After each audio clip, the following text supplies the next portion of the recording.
So last time we were looking at a set X which is non-empty and H hereditary sigma ring on X and mu star an outer measure on H. Then we define S bar equals mu star measurable sets. So E belongs to S bar, so this means mu star of A equals mu star of A intersection E comp E plus mu star of A intersection E complement for all A in H, and then we saw this is equivalent to saying greater than or equal to the same thing.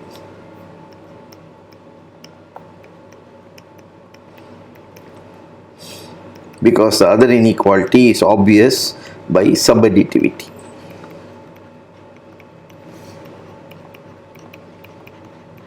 And then we proved that S bar is a sigma ring. First we proved it's a ring, then we proved it's a sigma ring. And mu star equal to mu bar equals mu star restricted to S bar is a measure. Okay, so now given X a non-empty set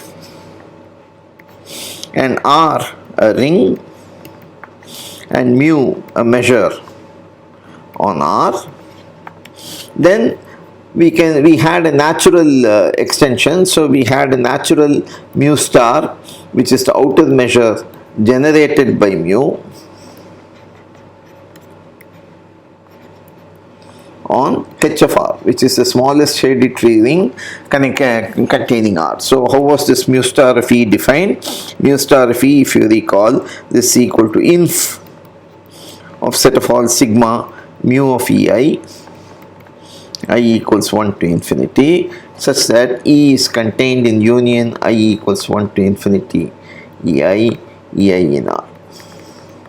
Because every member of the hereditary sigma ring generated by R can be covered by countable elements in the ring, and so you take all such countable covers and then take the corresponding series and then take the infimum. This gives you the natural outer measure generated by R. So now this, if you now define S bar equals mu star measurable sets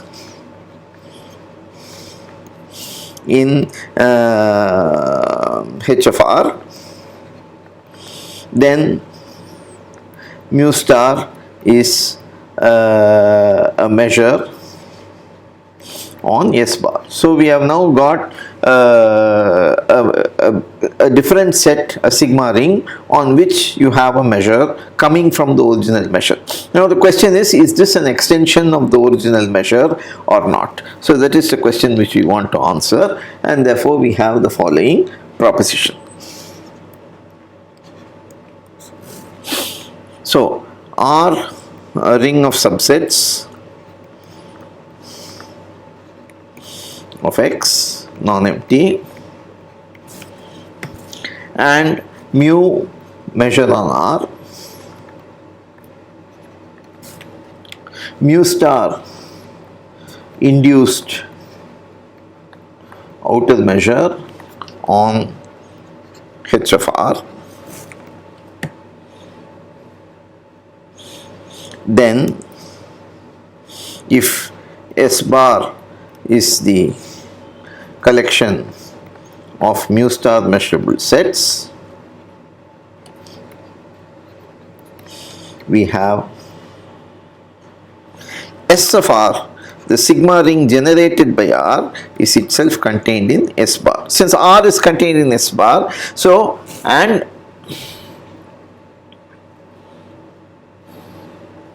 okay, in particular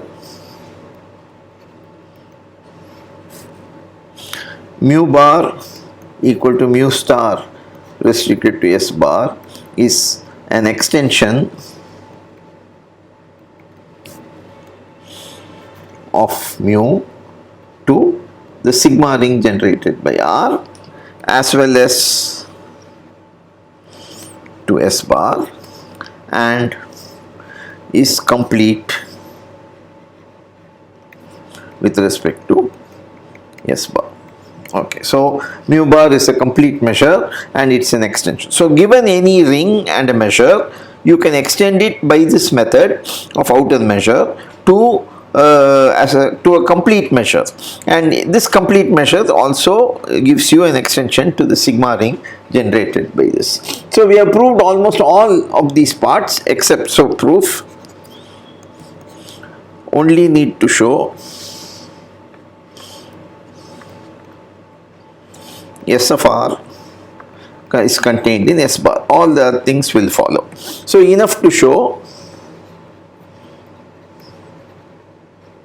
R is contained in S bar. Because if R is contained in S bar is a sigma ring, so it should contain the smallest sigma ring containing R, and therefore it should contain S of R also. So this is the, so it's enough to show that R is contained in S bar. Okay, so let us take, so let E belong to R and let A belong to H of R. So what should to show? In fact, that mu star of A, let us say, is greater than or equal to mu star of A intersection E plus mu star of A intersection E complement. That will show that E is mu star measurable and therefore it belongs to S bar. So R will be in S bar and therefore S of R will also be in S bar. Now obvious if mu star A is plus infinity. Because this side is infinity, you don't care what is on this side. So assume without loss of generality that mu star A is finite. So what is the definition of mu star A? We have already defined it here. So this is the definition of mu star A. If that is finite, that means there exists EI in R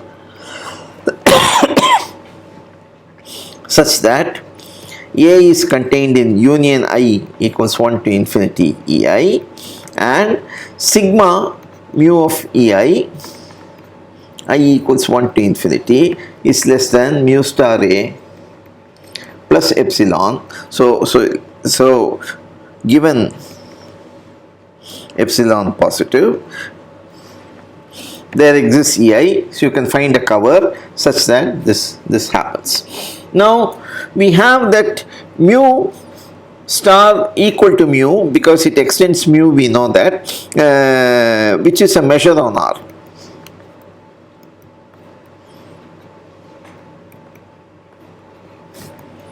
And therefore you have sigma I equals 1 to infinity mu of EI equals sigma I equals 1 to infinity. I can write each of these terms, so I can write mu of E intersection EI plus mu of E, E complement intersection EI. Because it's a measure, each of these sets EI is nothing but the union of disjoint union of EI intersection E and EI intersection E complement. So being a measure, this has to add up now. Now we have also subadditivity of the, now what about E intersection EI?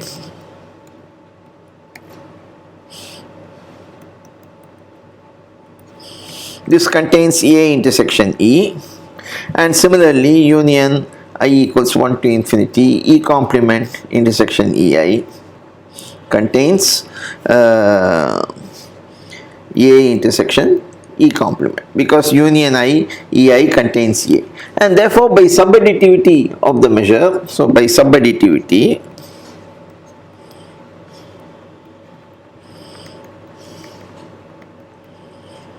what do you have? You have that sigma mu of EI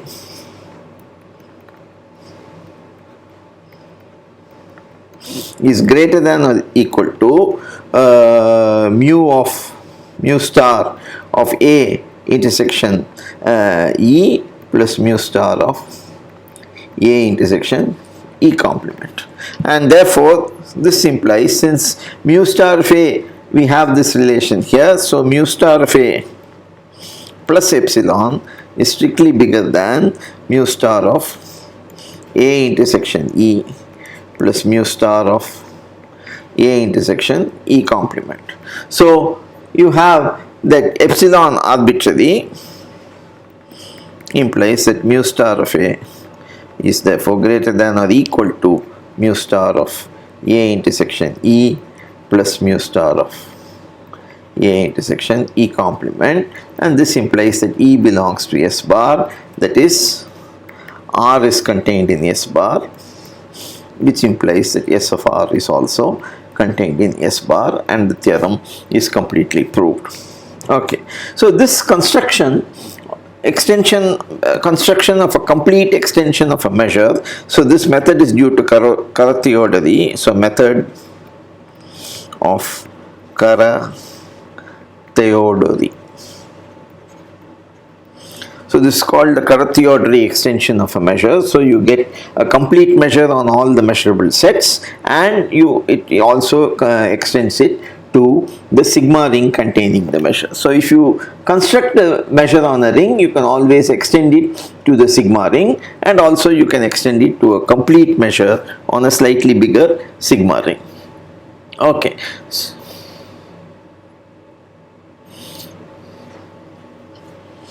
So remark, suppose mu is sigma finite on R, then we already saw that mu star is sigma finite on H of R, and any element has in H of R has a countable cover from R with each set of finite measure. This we saw this. We already saw this, and therefore this implies that mu bar is sigma finite on S bar and S of R. Okay, so this just a simple observation which we have there. So next, we have the following proposition, and we will see in a moment why it is important. Okay, so mu measure on R, a ring on X non-empty. Mu bar, its extension to S bar and SR by the above method. Okay, so let E belong to H of R. Then we can compute the outer measure of E equals inf of mu bar of F, F in S bar, and F containing E,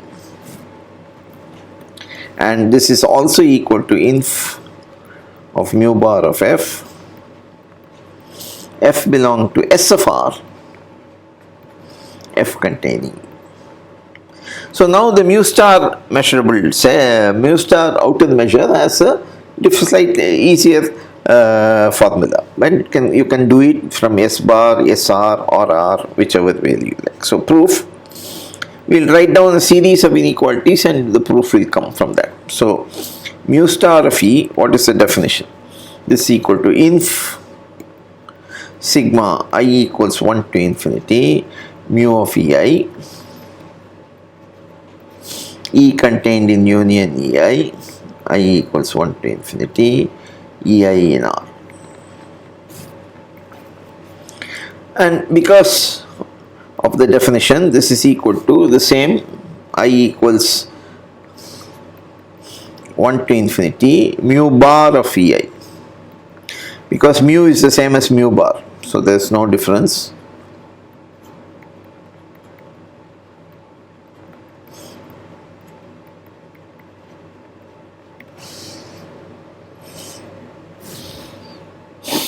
Now I am going to take, if I take a slightly EI from a bigger set, then I will have more countable covers, and therefore the infimum will go down. So this is greater or equal to infimum sigma I equals 1 to infinity mu bar EI, E contained in union I equals 1 to infinity EI, and EI now taken in S of R.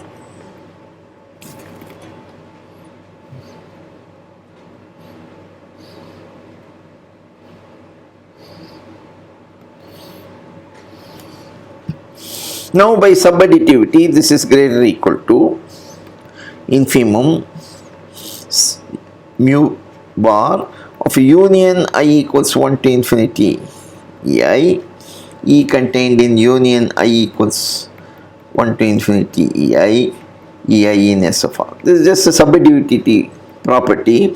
Sigma mu bar of EI is greater to mu bar of union EI is something we know because that's a measure which is therefore subadditive.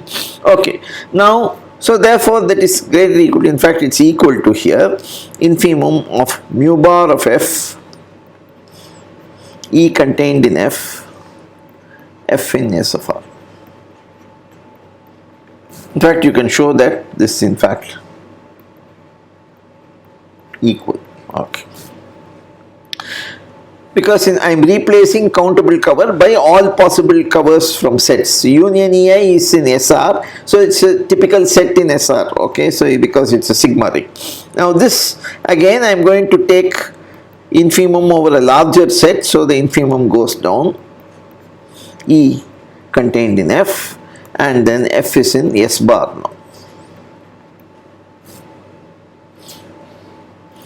But on S bar, what is this? This is equal to infimum mu star of F, E contained in F, F is in S bar, because mu equals mu bar equals mu star. But then F is greater or equal to E, mu star is outer measure, therefore it's monotone, and therefore this is greater or equal to mu star of E.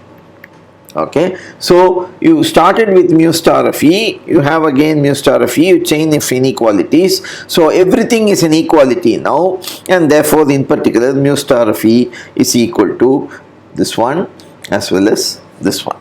Okay, so that proves the theorem. Now what is the use of this result? Okay, so we now have a ring R and we had a measure mu here. Then we constructed the hereditary outer sigma ring HR with mu star. Then we had mu star measurable sets, and here we have mu bar which is equal to mu star. Then we showed that in fact this contains S of R, and so again here you have mu bar which is a measure. So this is how the Caratheodory scheme works. Okay, so you from R you go to H of R, you go to S bar, then you come to S of R. Okay, so now I can try to play this game again. So I have a sigma ring which is a ring and a measure on it, and I can try to find the hereditary sigma ring which contains this, but that will be just H of R because H of R already contains it, and it is the smallest which contains R, so it will also be the smallest which contains S of R. It can't be anything smaller than that. So H of S of R is the same as S of R, H of R.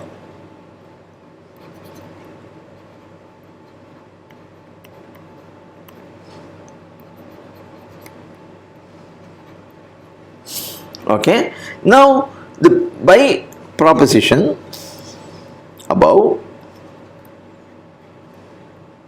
if you go look at all the chain of inequalities here, you get that mu bar star of E is the same as mu star of E. So there are the thing is, if you go see construct the definition, you have mu bar is a measure. If you construct the corresponding outer measure, that is precisely the same as so we have it here, which is this, and therefore you have nothing different. So it just says that it's the same. So implies S bar for mu bar is the same as S bar for mu. and therefore the measure is still the same. So this construction method is finished once and for all. You cannot try to get something more out of this anymore because of the previous proposition. It completes the entire process. You can't play this game again and again, because if you try to do it, you will end up with the same results. So this tells you that that is the advantage. So now we will use this method to construct the Lebesgue measure. So we have this semi-closed open intervals, semi-open intervals, for which we know you have a notion of a length. Now we have the ring containing all such intervals, so we have to show that that generates a measure on that ring. That is the only job. Once you have that measure, now we apply the Caratheodory construction, and immediately you go to the sigma ring, go to the mu star measurable sets, you get a complete measure which will be the Lebesgue measure. So this is the idea, and so now everything, all the work has been done. So once we construct the measure, which is nothing but the generalization of length to finite unions of intervals, that's all we have to do. Once we do that, then automatically the Caratheodory method will tell you how to do the Lebesgue measure. And we will see also that you can do simultaneously the same thing. You don't have to work again and again in any space dimension, R1, R2, R3, Rn, and so on. So it's really a very powerful method, and which will give you the Lebesgue measure immediately. So that will be the next thing we do. Of course, before that we'll do some exercises based on what we have learned up to now, and after that we'll construct the Lebesgue measure.